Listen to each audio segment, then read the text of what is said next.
natin pinag-isipan, kumisan alilihis po tayo. At dahil sa yung pang sinakbo po ng dugo natin, masyadong mainit. Ganun po yun eh. So mga brother knights, makikita po ninyo ngayon kung paano ang seremonyas na gagawin natin sa araw na ito. At gusto ko na sa susunod, ako ay nakaupo na lang doon at ako naman ay manunood sa inyo kagaya ng ginagawa ninyo ngayon. Kayo na po ang mag-o-officiate ng seremonyas na ito para may bahagi ninyo sa ibang lugar o sino man nandito ngayon that they can witness the solemn loving of the order. Yan po ay isang trademark na dadalhin nyo habang buhay ninyo. At dapat isabuhay ninyo si Rizal. Isabuhay natin si Rizal. Kung kayo po ay nandito, nananawagan ako, isabuhay natin si Rizal. Ilagay po natin sa puso natin si Rizal. Pero ako po, hindi ko na isasabuhay si Rizal kasi buhay na po si Rizal sa akin. Nasa puso ko na.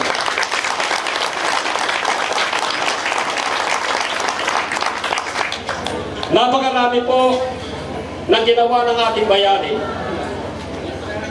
Hindi lang tayo mga Pilipino ang humahanga. Iba't ibang lugar na pinuntahan niya, siya ay hinahangaan. Hindi lang po sinasabi natin may pabiro na, oh, talagang paborito ng mga babae si Rizal eh. Hindi lang po yun. Talaga po, kung titingnan natin si Dr. Rizal, meron talaga siyang parang God-given talent. You can imagine, he spoke 22 languages. Ang galing. Oh, kaya kung titingnan natin yung kanyang isinulat na Loli at saka Every, abay, doon yata nagising ang ating mga kababayan.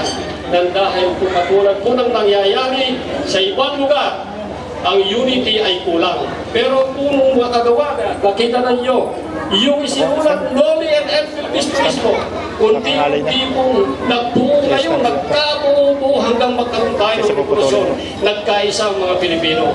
Kaya dito po sa Cagliari, paningin ko po, kinakailangan natin yun, na tayo ay magkaisa-isa para makabuo po tayo ng isang magandang bansang Pilipinas. Mga kababayan, ako po ay hindi masyadong magtatagal. I hope na ako'y pinatatawad nyo kasi walang nagta-time out sa akin. Kasi most of the time, meron akong taga-time out. Nalalampas po ako sa oras. Magandang hapon po sa inyo lahat at mabuhay kayong lahat.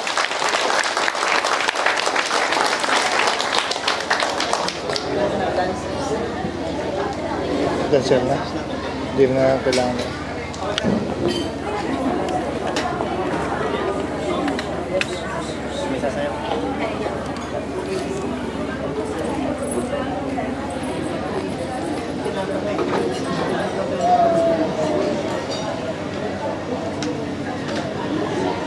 Hello. Ladies and gentlemen, ipakikilala ko po sa inyo ang ating next speaker. Hindi, meron pa. Pangalay ako. He is the Philippine Honorary Consul in Belgium. He is the former chapter commander of Diamond Chapter in Belgium. He became the regional commander for Europe for the Rizalian year 2008-2010. He became the regional commander for the Rizalian year 2010-2012. He is a lifetime member of the Order of the Knights of Rizal, the former head of various Filipino organizations. He is the currently president of Catholic Pastoral Council in Antwerp, Belgium. Ladies and gentlemen, may I introduce to you Sir Tony Gonzig, AGOR.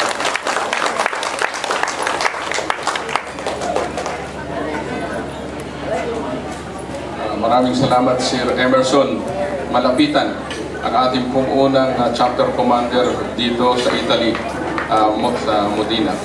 That was the time when I was still the regional commander for Europe. That was my last term. 2012. Kaya po siya ang aming baby dito sa Italy. Hindi niyo po na itatanong, ako po ay mahigit ng 30 taon dito sa Europe. I started in London for 10 years and then more than 20 years in Belgium. Kaya po nakita ko ang paglago o pagdami ng mga OFWs or Filipino na nagpunta dito sa Europa. Ngayon po ay napakarami na natin. At ako po, nag-uumapaw po ang aking puso at damdamin na makasalamuha ngayong tanghali. Maraming salamat po sa inyong pag-anyaya sa amin at pagbibigay ng halaga dito sa ating organisasyon, Order of the Knights of Rizal o Kabalyerong Makarizal. Hindi nyo po na itatanong sa mga hindi pa nakakaalam, ang Order of Knights of Rizal po ay tulad ng sinabi ng ating European Advisor, Sir Lino Paras, ay pinagdibatihan, pinagtalunan sa Kongreso bago maipasa ang Batas 646. Ang Knights of Rizal po, according to our preamble sa Constitution po natin, ay non-civic and cultural, a civic and cultural organization. And also a non-sectarian. So kung kayo po ay Iglesia ni Cristo, Katoliko, kayo po ay welcome na sumali sa amin, sa ating organisasyon. Katunayan po, meron tayong mga chapters sa Davao na mga Muslim sa Southern Philippines. At tayo rin po ay non-partisan. That means, ang ibig po sabihin, non-partisan, kung kayo po ay nationalista o liberal party at kayo po ay may mga organisasyon na sinasamahan, kayo po ay welcome sa ating organisasyon. And also, we are non-racial. So, that means, kung kayo po ay Italiano, kayo po ay English citizen, o kayo po ay Belgian citizen, kung ano man po ang inyong pong nationalities, kayo po ay welcome. Katunayan po, dito sa Europa, halos lahat ng bansa dito sa Europa ay meron na po kami mga chapters.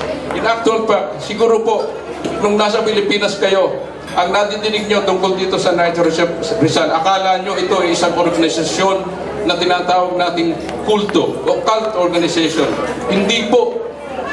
Ito po ay makabayan at mapagmahal sa bayan na organisasyon para ikalat natin sa buong mundo ang mga aral na iniwan sa atin ni Dr. Jose Rizal. Siguro po, kung wala si Dr. Rizal ng mga panahon na yun, baka maaaring mga alipin pa tayo ng mga Kastila kung hindi natin ipinaglaban ang ating karapatan makabayan. Kanina po, nung pinatutugtog natin at inaawit natin ang ating pambansang awit, talaga pong ako ang puso ko po para bang nagiging emotional ako, lalo po na nandito tayo sa ibang bansa. Kung inyo pong nanamnamin at talagang hihimayin at isasaloob ninyo ang ating pambansang awit, siguro po ay talagang yun po ay papasok sa inyong damdamin. Napakasarap po na magmahal sa ating sariling bayan. At iyan po ay hindi mawawala sa atin. Mawawala na pong lahat, pero ang ating pong bayan ay parating nandyan at naghihintay sa ating pagbabalik. Sana po ay makabalik tayong lahat sa Pilipinas pagdating ng araw. At tayo po ay mayaman na at meron na tayong magagastos sa Pilipinas. Sa katunayan po, sinasabi nila na tayo ay mga bagong bayani. Naniniwala po ba kayo doon? Salamat po. Hindi ko na po hihimayin kung ano ang ating kontribusyon sa ating bayan. Yan po isang pagpapatunay na mahal natin ang bayang Pilipinas. Kaya po, ako po talaga ay nasa puso ko na po ang pagiging makabayan. sa loob po ng mahigit na 30 taon dito sa Europa, wala po akong pinapanaginipan halos gabi-gabi na ako ay makabalik ng Pilipinas. Pero dadating po yun. Maraming salamat po sa inyo lahat.